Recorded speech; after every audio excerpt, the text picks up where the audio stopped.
আজ যদি মমতা বন্দ্যোপাধ্যায় বিরোধী পক্ষে থাকতেন তাহলে উনি দেখিয়ে দিতেন আন্দোলন কাকে বলে, সন্দেশখালী কাকে বলে। কিন্তু মমতা বন্দ্যোপাধ্যায়ের আমলে তো 21শে জুলাই হয়েছে, ভিখারি পাসোয়ান হয়েছে, চমকাইতলা, কেশপুর, গড়বেতা, গোঘাট, আরামবাগ, পুরসুরা অনেক কিছু হয়েছে, এমনকি সিঙ্গুরও ফেল।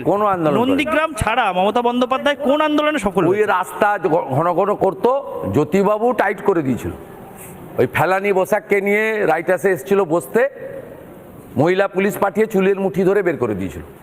এই বুদ্ধবাবুকে আমি শ্রদ্ধা করি, অনেস্ট পলিটিশিয়ান, ওনার আইডিওলজিতে আমার সমর্থন নেই, ভীষণ অনেস্ট পলিটিশিয়ান, রিয়ার পলিটিশিয়ান। বুদ্ধবাবুর দুর্বলতার জন্য এই মমতা আজকে মমতা হয়েছে।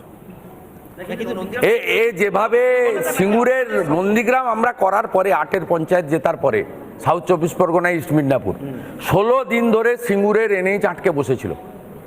ওই সময় যদি পিটিয়ে তুলে দিত তাহলে সিঙ্গুরের কারখানাটাও যেত না, আর এই মমতা ব্যানার্জিও হতো না।